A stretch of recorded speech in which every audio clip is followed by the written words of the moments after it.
table Melissa Russo, one of the few female magicians in the United States. So thank you for coming on. Thank you for having me. You're only 18 years old, but you've done a ton in that time.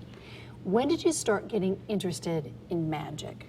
Well, the funny thing is, my family and I, when we're in the process of moving, and we found a little note kind of stashed in my room from, I think I was 7, and it said, I want to be a magician, and it meant magician.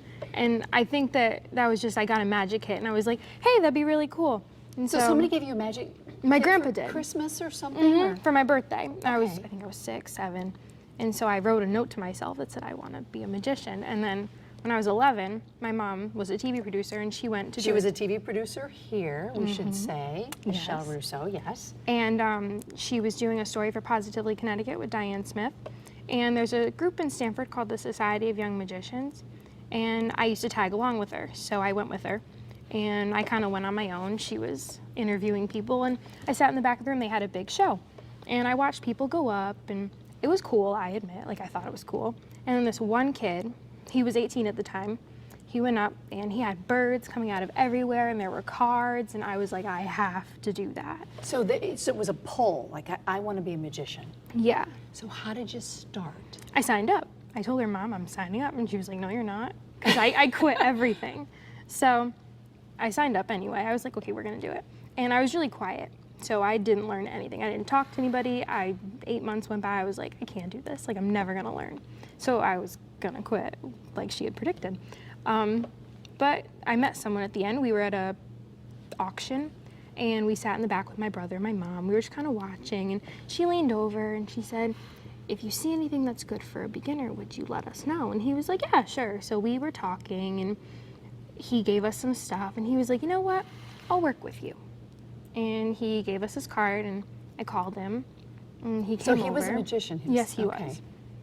And he came over, and it turns out he worked down the street from my dad, and it was kind of like an instant bond, and it just kind of stuck. So he taught you what? And everything. Are you 12 or 11? How old I was were you? 11. You were 11, and what did he teach you first? Was it magic or was it balloon twisting? No, because you're a master balloon he didn't twister teach me too. anything about balloon twisting. Okay. He taught me magic. He was a magician himself. You just started off. Yeah. So when did you first do your first show? It was my 5th grade talent show at the end of the year.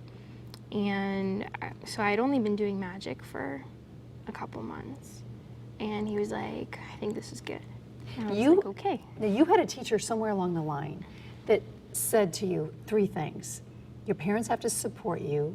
You have to have good grades, okay, and you have to give back. And you've done all of that. You're a graduate of Trumbull High School. Yes, I You am. graduated early. We should say not only are you a magician, a master balloon twister, you're a ballroom dancer, you like wrestling, you are in cosmetology school, and you're going to enroll this fall at Western Connecticut State University and be a meteorologist. That's the plan. You've got a lot going on at 18 years old. All right, so let's start with balloon twisting. Somebody said to you, you have to do a lot of different things. Somebody said that will make some money because you've done balloon twisting where and how over the years. When I was in 5th grade, it was close to the summer after the talent show when it had kind of like leaked out that I was a magician. And one of the people from the Fathers Club of Trumbull reached out, and they said, would you do a magic show at our little carnival we have? And I said, well, my birds will fly away, and that can't happen. So I said, you work with doves. Yes, I do. Yes. So I said, I'll learn balloon twisting. So I went home, and I learned a dog, a flower, and a sword. And we got these little kits from Walgreens. They were these little plastic pumps, and it used to take us like 60, 70 pumps to pump them up. We'd sit there like this, just keep going. And even though it was a really rough day, like there were kids screaming at us, hurry up, I fell in love with it. And you've made a business out of it. You do corporate events, you do give back for charities, and you'll do big balloon arches. My mom and I opened up a business together called Connecticut Balloon Creations.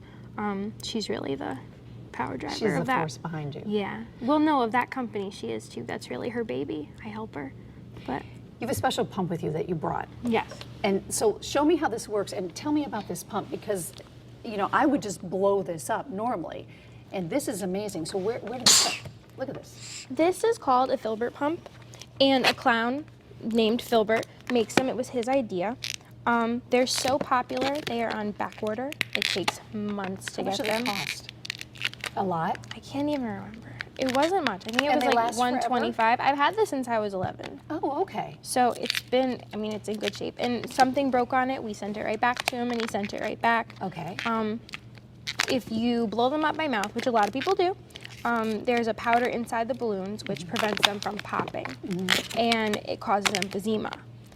Not only that, if it pops in your mouth, the powder sticks to your throat, Not a good and thing. it'll coat the inside of your lungs, and they can't get it out when you go to the So emergency this is room. safer. So this is very safe. And these are all the colors that you've got in here.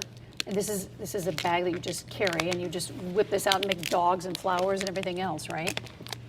What are you making? It's a surprise. It's a surprise.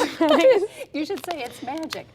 How did you find yourself in cosmetology school on top of doing balloons and on top of doing magic? I don't know. You like hair and makeup, I right? do. Yeah, I'm a girl. Yeah. So I'm very happy I went into it. I've found myself like loving it even more every day I go back. Now that scares me. You just used your scissors on a balloon. You're letting some air out. We have to see that. Yep, and then you knot it? Mm-hmm. Oh, okay. I wouldn't have a clue how to do this, and you can do this in your sleep, correct? Almost. Almost. Certain things. Certain things. All right, so now, okay, now we've got another balloon. Got polka dots on it. And after so many years, you can tell how big you need to make it, how It's much. weird. It's like a feeling. Yeah. It's like when I watch people cut hair and they say cut this much off and do this. And for hairdressers, it's like a feeling. But it takes a while to get that feeling. That's how it is for this. I And think you've that's had how it is. quite a number of years. Yeah, it's been 7. I'm trying to guess what's taking shape here. I'm not sure. And do you make these things up as you go? Because everybody says, oh, well, make a dog or make, a flower. Certain things, like I've had little kids say, oh, make a sheep or make this. And I'm like, I don't know how to make that, but you kind of figure it out. Other things you see on the internet or that other people make, and you say, hey, that's really cute. And you kind of take that and twist it and morph it into what works for you. And I notice you've got long nails, too. See, I would worry that I would puncture the balloon. It's really, because some people make them and their nails are this long. I don't know how they do that. I could never do that. So the giving back part of being a magician, important to do? Very important. Why? My teacher didn't ask for anything. It was totally It was on his free own lessons. time. Yeah. Whenever I needed him, he's actually become more like a father figure now. I have 2 dads. I'm really lucky. He's like one of my best friends. So not only did he give me the power of magic, which I've been able to go into cancer centers and like work with people who have cancer, who are suffering, getting treatment. I've worked with kids with special needs, and it touches everybody in a unique way, just like he touched my life. So that's the giving back part. And you like doing that. I love it. You see the expressions on sick children's face. There and then you give them a was- gift of the balloon, right? There was, I used to go to the oncology center in Monroe, and I used to sit there for hours at a time. I'd pick a day, like once a month, sometimes more than that. And there was one person in particular who sticks out to me, and hold that for me. He sat in the corner. He was really, really quiet. He didn't really say much. And so I went up to him and I introduced myself. I sat down, I was talking to him, and I said, what do you like to do? And he was like, well, I don't really do anything anymore. And I said, well, what did you used to like to do? And he said, I like to walk my dog. I said, okay. So I asked what kind of dog he had. He had a poodle. It was a white one. And so I went back to my little spot, and I made a person that looked like him, like walking a dog. And I handed it to him, and he was so happy. But it wasn't that. It was when I went, like I was leaving, and the nurses were like, he talked to you? I was like, yeah, of course. And they were like, he doesn't talk to anybody. And so I had gone back, like, well, I don't know when the next time I had gone, and they said, he talks to everybody now. Like, you can't get him to shut up. That was a gift that you gave Yeah. him. It was that was like one of the most touching experiences I've had. I'm so proud of you. I know your mom is too. I'm trying to figure out, is this almost finished now? This is it's a ladybug with the dots. Now, you make arches and ladybugs and dogs and the gift you gave that young man. You also got an idea, or somebody pushed you through your cosmetology school to start making gowns. And how did you start doing that? We're going to bring one in just a moment. How do you start making a gown? I out of had no balloons? clue. It was the most difficult experience that I've had to figure out. We got a DVD, and someone who flies all over the world, she did the Victoria's Secret fashion show. I mean, she does these for everybody. And she made a DVD, kind of like the basics, and I learned from that. And I sat in my room for 15 hours. I made multiple of them, not for 15 hours, but I started On a with dress 3 of form? them. Yeah.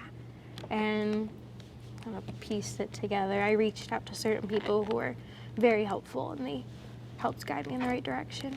All right, while you're finishing up this ladybug, let's bring in this short dress that you made. And the model is Natalia Balsevich, who's former Miss New Haven 2014. All right, this is amazing. How long did it take you to make this? This took me about 5 hours.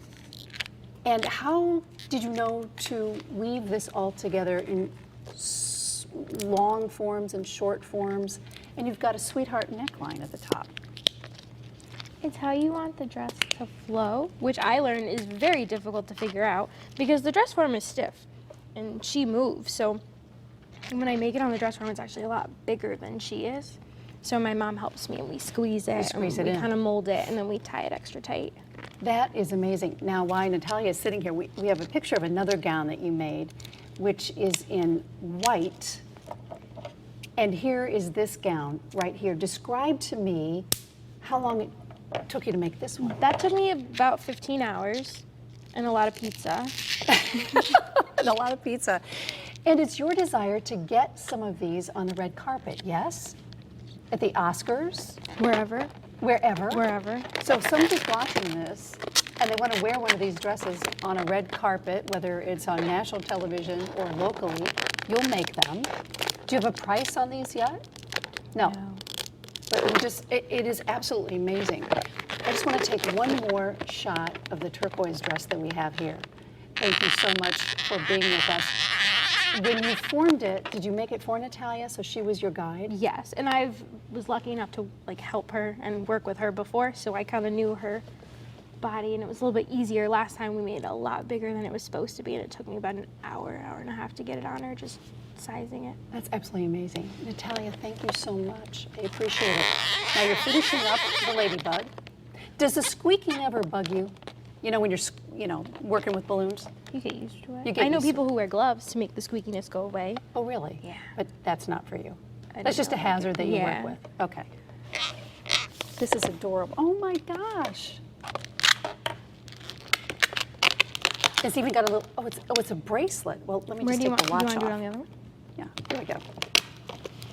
Look at this. How cute is this? Melissa, you are here to do some magic. Yes, so I am. Let's see some. All right, well, brought a very special box with me. Do you see anything in it? Let me check. No, can I tap on it? Of course. No, it feels empty. Feels good? Okay, all right. So we're going to give it a little cover.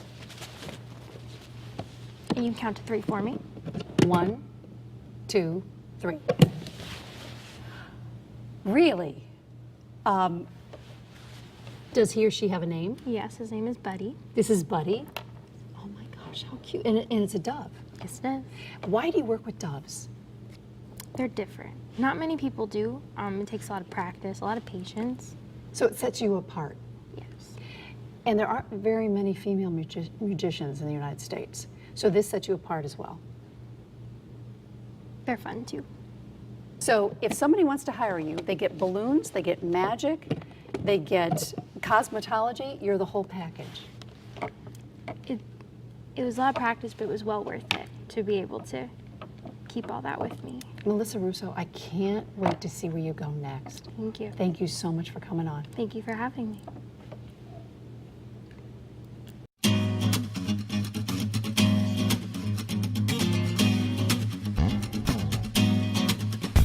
Made a trivial pursuit, spend one this in. Who is this girl? Spend all night kissing, and the bump is right here, then who else is missing? Got a little side. sidetracked if I'm as a wish and I find the keys to the door, but it's also a metaphor. Things keep locked in the grocery store.